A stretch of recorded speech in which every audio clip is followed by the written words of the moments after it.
ಇವತ್ತಿನ ವಿಡಿಯೋ ಬಹಳ ಸ್ಪೆಷಲ್ ಅದ. ಯೂಟ್ಯೂಬರ್ ಹೆಂಗ್ ಆಗ್ಬೇಕು ಅಂತ ಹೇಳಿ. ಈ 10 ವರ್ಷದ ಹಿಂದ ಯೂಟ್ಯೂಬ್ ನೋಡ್ತೀರಿ ಅಂತಂದ್ರ ಅಥವಾ ನಾವು ಯೂಟ್ಯೂಬ್ ಸಂಬಂಧ ಏನಾದ್ರು ವಿಡಿಯೋ ಮಾಡ್ತಿದೀವಿ ಅಂತಂದ್ರ ಜನ ವಿಚಿತ್ರವಾಗಿ ನೋಡ್ತಿದ್ರು. ಇದೇನ್ ಟೈಮ್ ಪಾಸ್ ಮಾಡ್ತಾ ಇದೀ, ಆ ವಿಡಿಯೋ ನೋಡಿದ್ರಿಂದ ಏನ್ ಬರ್ತದ, ವಿಡಿಯೋ ಮಾಡೋದ್ರಿಂದ ನಿನ್ ವಿಡಿಯೋ ಯಾರು ನೋಡ್ತಾರ ಅಂತೆಲ್ಲ ಗೇಲಿ ಮಾಡ್ತಿದ್ರು. ಆದ್ರೆ ಇವತ್ತ ನೀವು ಯೂಟ್ಯೂಬ್ ತೆಗದ್ಮೇಲೆ ಸಾಕು, ಲಕ್ಷಾನುಗಟ್ಲೆ ವಿಡಿಯೋ ನಿಮ್ ಕಣ್ ಮುಂದೆ ಬರ್ತಾವ. ಯಾವ್ದೋ ಒಂದು ವಿಷಯದ ಬಗ್ಗೆ ನೀವು ಕಲಿಬೇಕು, ಗೊತ್ತಾಗ್ಬೇಕು ಅಂತಂದ್ರ ಬರೀ ಯೂಟ್ಯೂಬಿಗೆ ಹೋಗಿ ಹೌ ಟು ಅಂತ ಹೇಳಿ ನಿಮ್ಮ ವಿಷಯನ ಟೈಪ್ ಮಾಡಿದ್ರ ಸಾವಿರಾರು ವಿಡಿಯೋಗಳು ನಿಮ್ ಕಣ್ ಮುಂದೆ ಬರ್ತಾವ. ಈಗ ನಿಮಗೆ ಗೊತ್ತಿರದೇ ಇದ್ದಂತದ್ದು ಏನೂ ಇಲ್ಲ.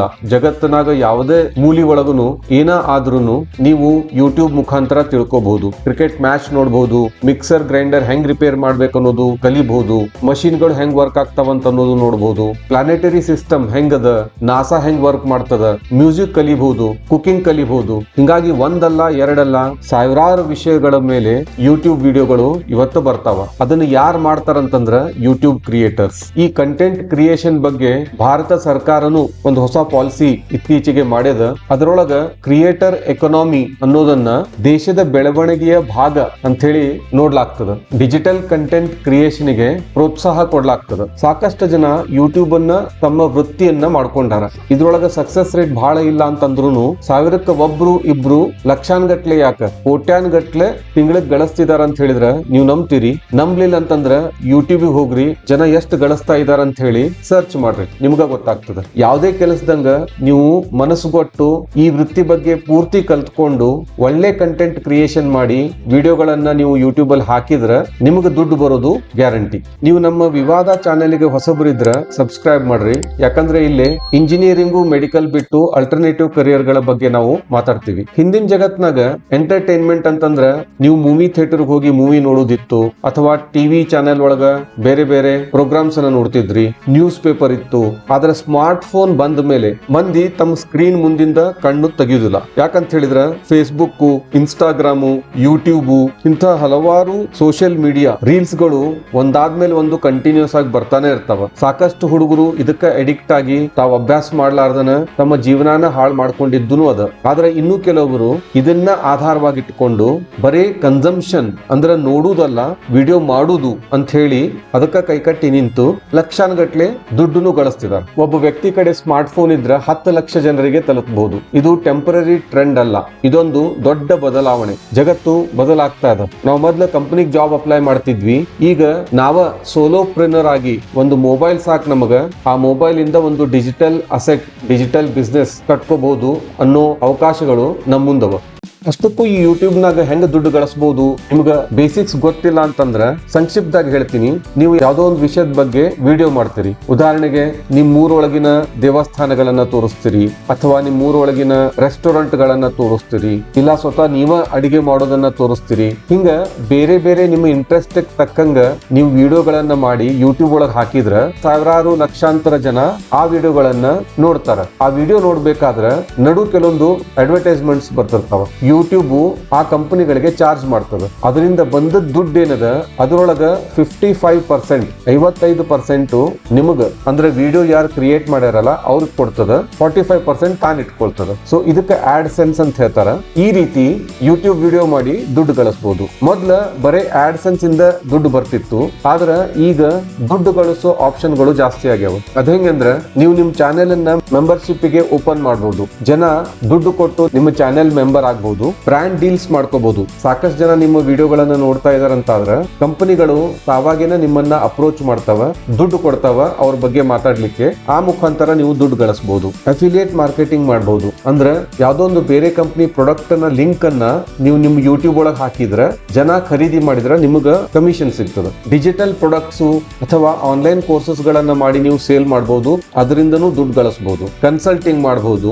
ಆಮೇಲೆ ಈ ಯೂಟ್ಯೂಬ್ ಜರ್ನಿಯಿಂದ ನಿಮ್ಮದಾದ ಒಂದು ಬ್ರ್ಯಾಂಡ್ ಅನ್ನ ಕ್ರಿಯೇಟ್ ಮಾಡಿ ಆಫ್ಲೈನ್ ಆಗಿ ಸಾಕಷ್ಟು ಫ್ರೀಲಾನ್ಸಿಂಗ್ ಆಕ್ಟಿವಿಟಿಗಳನ್ನ ನೀವು ಮಾಡಬಹುದು. ಉದಾಹರಣೆಗೆ ಸ್ಪೀಚ್ ಕೊಡ್ಲಿಕ್ಕೆ ಹೋಗಬಹುದು, ವರ್ಕ್ಶಾಪ್ ಗಳನ್ನ ಕಂಡಕ್ಟ್ ಮಾಡಬಹುದು, ಬ್ರ್ಯಾಂಡ್ ಅಂಬಾಸಿಡರ್ ಆಗಿ ರೆಪ್ರೆಸೆಂಟ್ ಮಾಡಬಹುದು. ಹಿಂಗ ಸಾಕಷ್ಟು ಸೋರ್ಸಸ್ ಆಫ್ ಇನ್ಕಮ್ ನಿಮ್ಮ ಮುಂದೆ ಬರ್ತಾವ ಬರೀ ಒಂದು ಯೂಟ್ಯೂಬ್ ಇಂದ. ಯೂಟ್ಯೂಬ್ ಕಂಪನಿ ಜಗತ್ತಿನೊಳಗ ಕ್ರಿಯೇಟರ್ಸ್ ಗೆ ಸಾವಿರಾರು ಕೋಟಿ ರೂಪಾಯಿಯನ್ನ ಹಂಚ್ತದ. ಅವ್ರಿಗೆ ತಮ್ಮ ವಿಡಿಯೋಗಳನ್ನ ನೋಡೋರ್ ಬೇಕು. ಎಷ್ಟು ಜಾಸ್ತಿ ಜನ ವಿಡಿಯೋ ನೋಡ್ತಾರ ಅಷ್ಟು ಜಾಸ್ತಿ ಅಡ್ವರ್ಟೈಸಿಂಗ್ ಕಂಪನಿಗಳು ಯೂಟ್ಯೂಬಿಗೆ ದುಡ್ಡು ಕೊಡ್ತದ, ಆ ದುಡ್ಡನ್ನ ಯೂಟ್ಯೂಬ್ ಕ್ರಿಯೇಟರ್ಸ್ ಜೊತೆ ಶೇರ್ ಮಾಡ್ಕೋತದ. ಒಂದು ಸರ್ವೆ ಪ್ರಕಾರ ಯೂಟ್ಯೂಬ್ಗೆ ಪ್ರತಿ ತಿಂಗಳು 2.7 ಶತಕೋಟಿ 2700 ಮಿಲಿಯನ್ ಜನ ವಿಡಿಯೋಗಳನ್ನ ನೋಡ್ತಾರಂತ. ಇದು ಪ್ರತಿ ತಿಂಗಳದ್ದು. ಭಾರತದೊಳಗ 491 ಮಿಲಿಯನ್ ಜನ ಯೂಟ್ಯೂಬ್ ಅನ್ನ ನೋಡ್ತಾರ. ಅದ ವಿಡಿಯೋ ಕ್ರಿಯೇಟ್ ಮಾಡೋ ಮಂದಿ ಜಗತ್ತೊಳಗ 100 ಕೋಟಿಗಿಂತ ಜಾಸ್ತಿ ಇದಾರ ಅಂತ ಹೇಳಿ ಅಂದಾಜ್ ಮಾಡ್ಲಾಗ್ಯದ. ಆಮೇಲೆ ಭಾರತ ಒಳಗ 10 ಕೋಟಿಗಿಂತ ಜಾಸ್ತಿ ಜನ ಯೂಟ್ಯೂಬ್ ವಿಡಿಯೋಗಳನ್ನ ಮಾಡ್ತಾರ. ಈಗ ನೀವು ಲೆಕ್ಕ ಹಾಕ್ರಿ, ಭಾರತದ ಜನಸಂಖ್ಯೆ 140 ಕೋಟಿಗಿಂತ ಜಾಸ್ತಿ ಅದ. ಅದ್ರೊಳಗೆ ಬರೀ 10 ಕೋಟಿ ಮಾತ್ರ ಜನ ಮಾಡ್ತಾ ಇದಾರ. ಸೊ ಇನ್ನೂ ಎಷ್ಟು ಅಪಾರ್ಚುನಿಟಿ ನಿಮ್ ಕಡೆ ಅದ ಅಂತ ಹೇಳಿ. ಈ ಯೂಟ್ಯೂಬ್ ವಿಡಿಯೋಗಳನ್ನ ಹೆಂಗ್ ಮಾಡಬೇಕು ಅನ್ನೋದನ್ನ ನೋಡೋಕ್ಕಿಂತ ಮುಂಚೆ ಈ ಯೂಟ್ಯೂಬ್ ಜರ್ನಿ ಒಳಗ ಸಾಕಷ್ಟು ದುಡ್ಡು ಹೆಸರು ಮಾಡ್ಕೊಂಡ 3 ಜನರನ್ನ ಮಾತ್ರ ನಾವು ಇಲ್ಲಿ ನೋಡೋಣಂತ. ಈ 3 ಜನ ನಿಮ್ಗೆ ಯಾಕೆ ಕನೆಕ್ಟ್ ಆಗ್ತಾರಂದ್ರ ಅವರು ಕಾಲೇಜ್ನೊಳಗಿದ್ದಾಗನ ಯೂಟ್ಯೂಬ್ ಪ್ರಯಾಣ ಪ್ರಾರಂಭಿಸಿದ್ರು. ಮೊದಲೇದವರು ಇಶಾಂತ್ ಶರ್ಮಾ. ಇವರು ಬಿಟ್ಸ್ ಪಿಲಾನಿ ಗೋವಾ ಕ್ಯಾಂಪಸ್ ಒಳಗ ಎಲೆಕ್ಟ್ರಿಕಲ್ ಇಂಜಿನಿಯರಿಂಗ್ ಓದ್ತಿದ್ರಂತ. ಕಾಲೇಜ್ ಟೈಮ್ನಾಗ ಯೂಟ್ಯೂಬ್ ಸ್ಟಾರ್ಟ್ ಮಾಡಿ ಬರ್ತಾ ಬರ್ತಾ ಅವ್ರಿಗೆ ಅದ್ರೊಳಗ ಬಹಳ ಇಂಟ್ರೆಸ್ಟ್ ಬರ್ಲಿಕ್ಕೆ ಸ್ಟಾರ್ಟ್ ಆಯ್ತು. ಅವರು ಕರಿಯರ್, ಫ್ರೀಲಾನ್ಸಿಂಗ್, ಸ್ಟಾರ್ಟ್ಅಪ್, ಪ್ರೊಡಕ್ಟಿವಿಟಿ ಹಿಂಗ ಬೇರೆ ಬೇರೆ ವಿಷಯಗಳ ಬಗ್ಗೆ ಮಾಡ್ತಾರ. ಹಂತ ಹಂತವಾಗಿ ಅವ್ರಿಗೆ ರೆವಿನ್ಯೂ ಬರ್ಲಿಕ್ಕೆ ಸ್ಟಾರ್ಟ್ ಆಗ್ತದ. ಮೊದ್ಲ ಆಡ್ಸ್ ಇಂದ, ಆಮೇಲೆ ಬ್ರ್ಯಾಂಡ್ ಡೀಲ್ಸ್ ಇಂದ, ಆಮೇಲೆ ಕೋರ್ಸಸ್ ಇಂದ, ಕನ್ಸಲ್ಟಿಂಗ್ ಇಂದ ಹಿಂಗೊಂದ್ ಸ್ವಲ್ಪ ಅವ್ರ ದುಡ್ಡು ಕಾಲೇಜ್ನಾಗ ಇರ್ಬೇಕಾದ್ರನ ಗಳಿಸಿ ಆದ್ಮೇಲೆ ಅವರು ಕಾಲೇಜಿಂದ ಡ್ರಾಪ್ ಔಟ್ ಮಾಡ್ಬೇಕಂತ ಹೇಳಿ ನಿರ್ಧಾರ ತಗೋತಾರ. ಬಿಟ್ಸ್ ಪಿಲಾನಿ ಸಿಗೋದು ಅಷ್ಟು ಈಸಿ ಅಲ್ಲ. ಆದ್ರ ಅವ್ರಿಗೆ ಯೂಟ್ಯೂಬ್ ಮಾಡ್ಲಿಕ್ಕೆ ಎಷ್ಟು ಬಲವಾದ ಆಸೆ ಇತ್ತು ಅಂತಂದ್ರ ಅವರು ಕಾಲೇಜನ್ನ ಡ್ರಾಪ್ ಔಟ್ ಮಾಡ್ತಾರ. ಆದ್ರ ಆ ಕಾಲೇಜನ್ನ ಹಂಗ ಡ್ರಾಪ್ ಔಟ್ ಮಾಡೋದಿಲ್ಲ. ಅವರು ಅದಕ್ಕಿಂತ ಮುಂಚೆ ಕಷ್ಟಪಟ್ಟು ಸಾಕಷ್ಟು ವಿಡಿಯೋಗಳನ್ನ ಅವರು ಮಾಡಿ ಕಾನ್ಫಿಡೆನ್ಸ್ ತಗೋತಾರ. ಅದಾದ್ಮೇಲೆ ಕಾಲೇಜಿಂದ ಡ್ರಾಪ್ ಆಗ್ತಾರ. ಈ ಇಶಾಂತ್ ಶರ್ಮಾ ಅವರು, ನೀವ್ ಹೇಳಿದ್ರೆ ನಂಬುತ್ತೀರೋ ಇಲ್ವೋ, ತಿಂಗಳಿಗೆ 35 ಲಕ್ಷ ಅದಕ್ಕಿಂತ ಜಾಸ್ತಿ ಗಳಿಸ್ತಾ ಇದಾರ ಅಂತ ಹೇಳಿ ರಿಪೋರ್ಟ್ ಮಾಡ್ಲಾಗಿದೆ. ಅಂದ್ರೆ ವರ್ಷಕ್ಕೆ 4 ರಿಂದ 4.5 ಕೋಟಿ. ಎರಡನೇದವರು ಸೌರವ್ ಜೋಶಿ. ಇವರು ಉತ್ತರಾಖಂಡದ ಒಂದು ಮಿಡಲ್ ಕ್ಲಾಸ್ ಫ್ಯಾಮಿಲಿದವರು. ಇವರು ಆರ್ಟ್ಸ್ ಓದ್ಯಾರ. ಮೊದಲು ತಮ್ಮ ಡ್ರಾಯಿಂಗ್ ಅನ್ನ ವಿಡಿಯೋಗಳ ಮುಖಾಂತರ ಹಂಚ್ಕೊಳ್ಳಿಕ್ಕೆ ಸ್ಟಾರ್ಟ್ ಮಾಡ್ತಾರ. ಅವರು ಯೂಟ್ಯೂಬ್ ಬೆಳವಣಿಗೆ ಮೊದಲು ಬಹಳ ಸ್ಲೋ ಇರ್ತದ. ಆದ್ರೆ ಅವ್ರು ಏನ್ ಮಾಡ್ತಾರಂತಂದ್ರ ಪ್ರತಿ ದಿವಸ ಒಂದೊಂದು ವಿಡಿಯೋ ಹಾಕ್ತಾ ಹೋದ್ರು. ಕೋವಿಡ್ ಟೈಮ್ ನಾಗಂತೂ ಅವ್ರು ಮಾಡ್ಲಿಕ್ಕೆ ಬೇರೆ ಏನೂ ಕೆಲಸ ಇರ್ಲಿಲ್ಲ. ಹಿಂಗಾಗಿ ಬೇರೆ ಬೇರೆ ವಿಡಿಯೋಗಳನ್ನ ಟ್ರೈ ಮಾಡಿ ಆರ್ಟ್ಸ್ ನಿಂದ ಶುರು ಮಾಡಿ ತನ್ನ ಜೀವನದಾಗ ಏನೇನ್ ಆಗ್ತದ ಅಂತ ಹೇಳಿ ವಿಡಿಯೋನ ಮಾಡ್ತಾ ಹೋದ್ರು. ಯಾವ್ದಾ ಪರಿಸ್ಥಿತಿ ಒಳಗೂ ಒಂದು ದಿವಸನೂ ಅವರು ವಿಡಿಯೋ ಮಾಡೋದನ್ನ ನಿಲ್ಲಿಸ್ಲಿಲ್ಲ. ಸೊ ಅದರ ಪರಿಣಾಮ ಅಂತಂದ್ರ ಸಾವಿರಾರು ವಿಡಿಯೋಗಳ ನಂತರ ಈಗ ಅವರು ಭಾರತದ ಅತಿ ದೊಡ್ಡ ವ್ಲಾಗರ್ ಒಳಗ ಒಬ್ರು.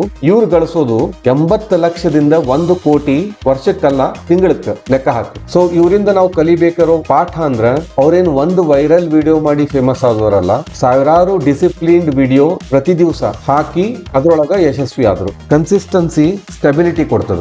ಮೂರನೇದವರು ಭುವನ್ ಬಾಮ್. ಇವರು ಬಿಬಿಕಿ ವೈನ್ಸ್ ಅಂತ ಹೇಳಿ ಚಾನೆಲ್ ನಡೆಸ್ತಾರ. ಇವರು ಯೂನಿವರ್ಸಿಟಿ ಒಳಗ ಹಿಸ್ಟ್ರಿ ಡಿಗ್ರಿ ಕಂಪ್ಲೀಟ್ ಮಾಡ್ತಾರ. ಕಾಲೇಜ್ ಒಳಗ ಶಾರ್ಟ್ ಕಾಮಿಕ್ ವಿಡಿಯೋಸ್ ಮಾಡ್ತಿದ್ರು. ಒಂದು ಸಿಂಪಲ್ ಮೊಬೈಲ್ ಹಿಡ್ಕೊಂಡು ಇವ್ರು ವಿಡಿಯೋ ಸ್ಟಾರ್ಟ್ ಮಾಡ್ತಾರ. ಸೊ ಭುವನ್ ಬಾಮ್ ಅವ್ರದ್ದು ಆಡಿಯನ್ಸ್ ಸ್ಲೋಲಿ ಕನೆಕ್ಟ್ ಆಗ್ಲಿಕ್ಕೆ ಸ್ಟಾರ್ಟ್ ಆಗ್ತಾರ. ಯೂಟ್ಯೂಬ್ ಇಂದ ಅವರು music, OTT shows, acting, production house ಅವನ್ನೆಲ್ಲ ಬಿಲ್ಡ್ ಮಾಡ್ತಾರ. ಇವ್ರ ಗಳಿಕೆ ಈ ಮೊದ್ಲೇ ಹೇಳಿದ್ನಲ್ಲ ಅವ್ರಿಬ್ಬರಿಗಿಂತ ಜಾಸ್ತಿ ಇದೆ. 15 ಕೋಟಿ ಒಂದು ವರ್ಷಕ್ಕೆ ಇವರು ಯೂಟ್ಯೂಬ್ ಇಂದ ಗಳಿಸ್ತಾರೆ. ಈ ಮೂರೊಳಗೂ ಒಂದು ಕಾಮನ್ ಪ್ಯಾಟರ್ನ್ ನಾವು ನೋಡಬಹುದು. ಇವ್ರು 3 ಜನ ಸಣ್ಣಂದಿರ್ತಾಗ ಸ್ಟಾರ್ಟ್ ಮಾಡಿದ್ರು, ಸ್ಕಿಲ್ ಬಿಲ್ಡ್ ಮಾಡಿದ್ರು, ತಮ್ಮ ಕಂಟೆಂಟ್ ಇಂಪ್ರೂವ್ ಮಾಡಿದ್ರು, ಕನ್ಸಿಸ್ಟೆನ್ಸಿ ಇಟ್ಕೊಂಡ್ರು, ತಮಗ್ ಬರೋ ದುಡ್ಡನ್ನ ಡೈವರ್ಸಿಫೈ ಮಾಡ್ತಾರ, ಬೇರೆ ಬೇರೆ ಕಡೆ ಇನ್ವೆಸ್ಟ್ ಮಾಡ್ತಾರ, ಬೇರೆ ಫೀಲ್ಡ್ ಗಳನ್ನ ಎಕ್ಸ್ಪ್ಲೋರ್ ಮಾಡ್ತಾರ.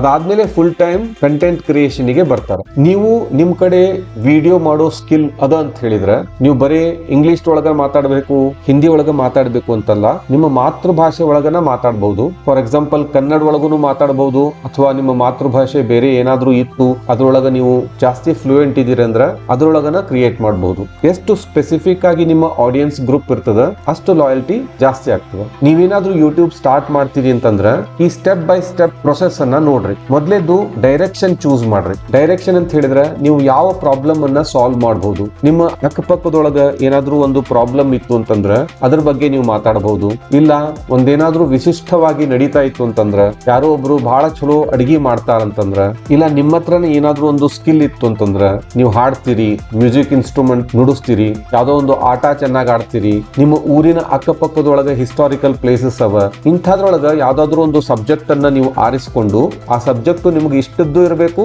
ನಿಮ್ಗೆ ಒಳ್ಳೆ ನಾಲೆಜು ಇರ್ಬೇಕು ಅದ್ರ ಬಗ್ಗೆ, ಆಮೇಲೆ ನಿಮ್ಮ ಸ್ಟ್ರೆಂತ್ ಇರಬೇಕು. ಅದನ್ನ ನೀವು ಫಸ್ಟ್ ಗೆ ಆರಿಸ್ಕೊಳ್ರಿ. ಎರಡನೇದಾಗಿ ಮಿನಿಮಮ್ ಇಕ್ವಿಪ್ಮೆಂಟ್ ಇಂದ ಸ್ಟಾರ್ಟ್ ಮಾಡ್ರಿ. ನಿಮಗೇನು ದೊಡ್ಡ ದೊಡ್ಡ ಕ್ಯಾಮ್ರಾ ಬೇಕಾಗಿಲ್ಲ, ಮೈಕ್ ಬೇಕಾಗಿಲ್ಲ. ಜಸ್ಟ್ ಮೊಬೈಲ್ ಫೋನ್ ಇಂದ ನೀವು ವಿಡಿಯೋ ಮಾಡ್ಲಿಕ್ಕೆ ಪ್ರಾರಂಭಿಸಬಹುದು. ನ್ಯಾಚುರಲ್ ಆಗಿರೋ ಲೈಟ್ ಬಳಸ್ರಿ, ನಿಮ್ಮ ಧ್ವನಿ ಕ್ಲಿಯರ್ ಇರ್ಲಿ. ಅಷ್ಟು ಮೀರಿ ನೀವು ಮಾತಾಡಿನೇ ವಿಡಿಯೋ ಮಾಡ್ಬೇಕು ಅಂತಿಲ್ಲ. ಯಾವ್ದಾದ್ರು ವಿಷಯವನ್ನ ತೋರಿಸ್ಬೇಕು ಅಂತಂದ್ರ ಅದಕ್ಕ ವಿವರಣೆ ಅಗತ್ಯ ಇಲ್ಲ ಅಂತಂದ್ರ ನೀವೇನು ಮಾತಾಡ್ಲಾರ್ದನ ಆ ವಿಡಿಯೋನ ಮಾಡಬಹುದು. ಮೂರನೇದು ಕನ್ಸಿಸ್ಟೆನ್ಸಿ ಇಟ್ಕೊಳ್ರಿ. ವಾರಕ್ಕ 1 ರಿಂದ 2 ವಿಡಿಯೋ ನಾನು ಹಾಕ್ತೀನಿ ಅಂತ ಹೇಳಿ. ಇದರಿಂದ ಏನಾಗ್ತದ ಅಂತಂದ್ರ ನೀವು ಮೊದ್ಲು ವಿಡಿಯೋ ಮಾಡೋದ್ರೊಳಗೆ ಎಕ್ಸ್ಪರ್ಟ್ ಇಲ್ಲ ಅಂತಂದ್ರು ನೀವು ಎಕ್ಸ್ಪರ್ಟ್ ಆಗ್ಬೇಕು ಅಂತ ಹೇಳಿ ಕಾಯ್ಲಿಕ್ಕೆ ಹೋಗ್ಬೇಡ್ರಿ. ನೀವು ವಿಡಿಯೋಗಳನ್ನ ಹಾಕ್ತಾ ಆ ಎಕ್ಸ್ಪರ್ಟೀಸು, ಆ ನಾಲೆಜು ನಿಮಗೆ ತಂತಾನ ಬರ್ತದೆ. ಈ ಮುಖಾಂತರ ನೀವು ಎಡಿಟಿಂಗ್ ಕಲಿಬಹುದು, ಯೂಟ್ಯೂಬ್ ಒಳಗ ಥಂಬ್ನೇಲ್ ಹೆಂಗ್ ಹಾಕ್ಬೇಕು ಅಂತ ಅನ್ನೋದನ್ನ ಕಲಿಬಹುದು, ಯೂಟ್ಯೂಬ್ ಸ್ಟುಡಿಯೋನ ಹೆಂಗ್ ಬಳಸಬೇಕು ಅಂತ ಹೇಳಿ ಕಲಿಬಹುದು, ಆಡಿಯನ್ಸ್ ರಿಟೆನ್ಷನ್ ಅನಲೈಸ್ ಅಂದ್ರ ಜನರನ್ನ ಹೆಂಗ್ ಹಿಡಿದಿಟ್ಟುಕೊಳ್ಬಹುದು ಅದನ್ನ ನೀವು ಕಲಿಬಹುದು. ಹಿಂಗ ಕಲೀಲಿಕ್ಕೆ ಸಾಕಷ್ಟು ವಿಷಯಗಳಿರ್ತಾವ. ಯಾವಾಗ ನಿಮ್ಗ ದುಡ್ಡಿನ ಎಕ್ಸ್ಪೆಕ್ಟೇಷನ್ ಇರುವುದಿಲ್ಲ ಅವಾಗ ನೀವು ನಿಮ್ಮ ಬೆಸ್ಟ್ ಅನ್ನ ಕೊಡ್ತೀರಿ. ಆಮೇಲೆ ಯೂಟ್ಯೂಬ್ ಬೇಕಾದಂತ ಇಷ್ಟು ಜನ ಸಬ್ಸ್ಕ್ರೈಬರ್ ಇರಬೇಕು, ಆಮೇಲೆ ಇಷ್ಟು ತಾಸು ವ್ಯೂವರ್ಶಿಪ್ ಇರಬೇಕು. ಅದಾದ್ಮೇಲೆ ನೀವು ಮಾನಿಟೈಸೇಷನ್ ಅನ್ನ ಸ್ಟಾರ್ಟ್ ಮಾಡಬಹುದು. ಮಾನಿಟೈಸೇಷನ್ ಅಂತಂದ್ರ ಯೂಟ್ಯೂಬ್ ಇಂದ ದುಡ್ಡು ಗಳಿಸೋದು. ನಿಮ್ಮ ವಿಡಿಯೋಗಳು ಎಷ್ಟು ಒಳ್ಳೆ ಕ್ವಾಲಿಟಿ ಇರಬೇಕು ಅಂತಂದ್ರ ಮೊದ್ಲು ಸ್ಲೋ ಅನ್ಸಿದ್ರು ನಿಮ್ಗೆ ಪೇಷನ್ಸ್ ಇತ್ತು ಅಂತಂದ್ರ, ನಿಮ್ಮ ಕ್ವಾಲಿಟಿ ಬಹಳ ಚಲೋ ಇತ್ತು ಅಂತಂದ್ರ ತಂತಾನ ಜನ ನೋಡ್ಲಿಕ್ಕೆ ಸ್ಟಾರ್ಟ್ ಮಾಡ್ತಾರ. ಆದ್ರೆ ನಿಮ್ಗ ಅದಕ್ಕಾಗಿ ಕಾಯೋ ಅಂತ ತಾಳ್ಮೆ ಇರ್ಬೇಕು. ನೀವು ಒಂದು 50 ವಿಡಿಯೋ ಕಂಟಿನ್ಯೂಸ್ ಆಗಿ ಮಾಡಿದ್ರ ನಿಮ್ಗ ಗೊತ್ತಾಗ್ಲಿಕ್ಕೆ ಸ್ಟಾರ್ಟ್ ಆಗ್ತದ ನಾನ್ ಹೆಂಗ ಆ ಯೂಟ್ಯೂಬ್ ಇಂದ ಬ್ರಾಂಡ್ ಬಿಲ್ಡ್ ಮಾಡಬಹುದು ಅಂತ ಹೇಳಿ. ಆ ಬ್ರಾಂಡ್ ಬಿಲ್ಡ್ ಮಾಡಿದ್ಮೇಲೆ ಬೇರೆ ಜನ ನಿಮ್ಮನ್ನ ಗುರುತಿಸ್ಲಿಕ್ಕೆ ಸ್ಟಾರ್ಟ್ ಮಾಡ್ತಾರ. ನಿಮ್ಮ ಹತ್ರ ಸಾಕಷ್ಟು ಸಬ್ಸ್ಕ್ರೈಬರ್ ಇತ್ತು ಅಂತಂದ್ರ ಬೇರೆ ಕಂಟೆಂಟ್ ಕ್ರಿಯೇಟರ್ಸ್ ಅವ್ರ ಜೊತೆ ಕೊಲಾಬರೇಷನ್ ಮಾಡ್ಕೊಂಡು ನೀವು ಅವರ ದರ್ಶಕರನ್ನು ತಲುಪಬಹುದು, ನಿಮ್ಮ ದರ್ಶಕರನ್ನ ಅವ್ರು ತಲುಪ್ತಾರೆ. ಇಷ್ಟೆಲ್ಲ ಮಾಡೋ ತನಕ ಮಿನಿಮಮ್ 2 ವರ್ಷ ಆಗ್ತದ. 2 ವರ್ಷದ ಕೆಳಗ ನೀವು ಎಲ್ಲಾನು ಬಿಟ್ಟು ನಾನು ಬರೀ ಯೂಟ್ಯೂಬ್ಗೆ ನಿಲ್ತೀನಿ ಅಂತ ಹೇಳಿ ಖಂಡಿತವಾಗ್ಲೂ ಆ ಡಿಸಿಷನ್ ಅನ್ನ ತಗೊಳ್ಳಿಕ್ ಹೋಗ್ಬೇಡ್ರಿ. ಯಾಕಂತ ಹೇಳಿದ್ರೆ ಯೂಟ್ಯೂಬ್ ಎಲ್ಲರಿಗೂ ಹೇಳಿ ಮಾಡಿಸಿದ್ದು ಅಲ್ಲ. ನಿಮ್ಮ ಕಂಟೆಂಟ್ ಕ್ರಿಯೇಷನ್ ಬಹಳ ಚಲೋ ಇರಬೇಕು, ಜನ ನಿಮ್ ಜೊತೆ ಕನೆಕ್ಟ್ ಆಗ್ಬೇಕು, ನೀವೇನ್ ಹೇಳ್ತಿದ್ದೀರಿ ಅಂತ ಹೇಳಿ ಅವ್ರಿಗೆ ಅದರಿಂದ ಏನಾದ್ರೂ ಉಪಯೋಗ ಆಗ್ಬೇಕು, ಎಂಟರ್ಟೈನ್ಮೆಂಟ್ ಆಗ್ಬೇಕು, ಕಲೀಲಿಕ್ಕೆ ಸಿಗ್ಬೇಕು. ಇದಕ್ಕೆಲ್ಲ ಮಿನಿಮಮ್ 2 ವರ್ಷ ಬೇಕಾಗ್ತದ. ಆ 2 ವರ್ಷದ ತನಕ ನೀವು ಯಾವ್ದೋ ಹಣವನ್ನ ಎಕ್ಸ್ಪೆಕ್ಟ್ ಮಾಡ್ಲಿಕ್ಕೆ ಹೋಗ್ಬಾರ್ದು. ಅದಾದ್ಮೇಲೆ ನಿಮ್ಗೆ ತಿಂಗಳಕ್ಕ ಒಂದು 15 ರಿಂದ 30 ಸಾವಿರ ಬರ್ಲಿಕ್ಕೆ ಸ್ಟಾರ್ಟ್ ಆಯ್ತು ಅಂತಂದ್ರ ಅವಾಗ ನೀವು ಇದನ್ನ ಫುಲ್ ಕರಿಯರ್ ಅಂತ ಹೇಳಿ ತಗೋಬಹುದು. ಅದು ನಿಮ್ಮ ವಯಸ್ಸಿನ ಮೇಲೆ ಡಿಪೆಂಡ್ ಆಗಿರ್ತದೆ. ನಿಮ್ಮ ವಯಸ್ಸು 15 ರಿಂದ 16 ವರ್ಷ ಅದ ಅಂತ ಹೇಳಿದ್ರೆ ನೀವು ಡಿಗ್ರಿ ತನಕನು ಇದನ್ನ ಆಸ್ ಎನ್ ಎಕ್ಸ್ಪೆರಿಮೆಂಟ್ ಅಂತ ಹೇಳಿ ನೀವು ಮಾಡಿ ನೋಡ್ರಿ. ಡಿಗ್ರಿ ಮುಗಿಸೋ ತನಕ ನಿಮ್ಗ ಕ್ಲಾರಿಟಿ ಬಂದಿರ್ತದ ನಾನು ಇದನ್ನ ಕಂಟಿನ್ಯೂ ಮಾಡಬೇಕು ಅಥವಾ ಬೇರೆ ಯಾವ್ದೋ ಒಂದು ಜಾಬ್ ನೋಡ್ಬೇಕು ಅಂತ ಹೇಳಿ. ಸೊ ಯೂಟ್ಯೂಬ್ ಜಾಬ್ ಮಾಡ್ತೀರಿ ಅದಕ್ಕ ಪರ್ಯಾಯ ಅಲ್ಲ, ಆದ್ರ ಒಂದು ಪರ್ಯಾಯ ಮಾರ್ಗ. ನೀವು ಇದ್ರ ಬಗ್ಗೆ ಯೋಚನೆ ಮಾಡಬಹುದು ಹೊರತು ಇದನ್ನ ಮಾಡ್ತೀನಿ ಅಂತ ಹೇಳಿ ಮೊದಲೇ ದಿನದಿಂದ ನಿಮ್ಗ ಹೋಗ್ಲಿಕ್ಕೆ ಆಗುದಿಲ್ಲ, ಹೋಗ್ಲೂಬಾರ್ದು. ಇದು ಯೂಟ್ಯೂಬ್ ಮ್ಯಾಜಿಕ್ ಅಲ್ಲ, ಇದು ಮ್ಯಾಡ್ನೆಸ್ ಅಲ್ಲ, ಇದೊಂದು ಡಿಜಿಟಲ್ ಆಂಟ್ರಪ್ರಿನರ್ಶಿಪ್. ಇದೊಂದು ಬಿಸ್ನೆಸ್ ತರ ನೋಡ್ಕೋಬೇಕು. ಅದಕ್ಕೆ ಬೇಕಾದದ್ದ ಶಿಸ್ತನ್ನ ಬೆಳೆಸ್ಕೋಬೇಕು. ನೀವು ಕ್ಯಾಶುವಲ್ ಆದ್ರ ಅನ್ಸ್ಟೇಬಲ್ ಆಗ್ತೀರಿ, ಸ್ಟ್ರಾಟಜಿಕ್ ಆದ್ರ ಸ್ಟೇಬಲ್ ಆಗ್ತೀರಿ. ನೀವು ಮೊದಲು ಓದ್ರಿ, ಡಿಗ್ರಿ ಕಂಪ್ಲೀಟ್ ಮಾಡ್ಕೊಳ್ರಿ. ಆ ಡಿಗ್ರಿ ಜೊತೆಗೆ ಈ ಯೂಟ್ಯೂಬ್ ಅನ್ನು ಆಸ್ ಎನ್ ಎಕ್ಸ್ಪೆರಿಮೆಂಟ್ ಅಂತ ಹೇಳಿ ಮಾಡ್ರಿ. ನಿಮ್ಮ ಮಾತನ್ನ ಜನರು ಕೇಳ್ತಾರ ಅನ್ನೋಷ್ಟು ನೀವು ಲಾಯಕ್ ಆದ ಮೇಲೆ ನಿಮ್ಮ ಕಾಲ್ ಮೇಲೆ ನೀವು ಆ ಯೂಟ್ಯೂಬ್ ಇಂದ ಬರೋ ದುಡ್ಡಿಂದ ನಿಂತ್ಕೊಳ್ಬಹುದು, ನಿಮ್ಮ ಸಂಸಾರ ಸಾಗಿಸಬಹುದು ಅನ್ನೋ ಕಾನ್ಫಿಡೆನ್ಸ್ ಬಂದ ಮೇಲೆ ನೀವೆಲ್ಲಾನು ಬಿಟ್ಟು ಯೂಟ್ಯೂಬ್ ಪ್ರಯಾಣಕ್ಕೆ ಬರಬಹುದು. ನಿಮ್ಮ ಕನಸು ದೊಡ್ಡದಿರ್ಲಿ, ಫೌಂಡೇಶನ್ ಇನ್ನೂ ದೊಡ್ಡದಿರ್ಲಿ. ಈ ವಿಡಿಯೋ ಇಷ್ಟ ಆಯ್ತು ಅಂತಂದ್ರೆ ಲೈಕ್ ಮಾಡ್ರಿ, ಬೇರೆದವ್ರ ಜೊತೆಗೂ ಹಂಚ್ಕೊಡ್ರಿ. ಇಂಥ ವಿಡಿಯೋಗಳನ್ನ ನೋಡ್ತಾ ಇರ್ಲಿಕ್ಕೆ ನಮ್ಮ ಚಾನೆಲ್ ಅನ್ನ ಸಬ್ಸ್ಕ್ರೈಬ್ ಮಾಡ್ರಿ. ಜೈ ಹಿಂದ್, ಜೈ ಕರ್ನಾಟಕ.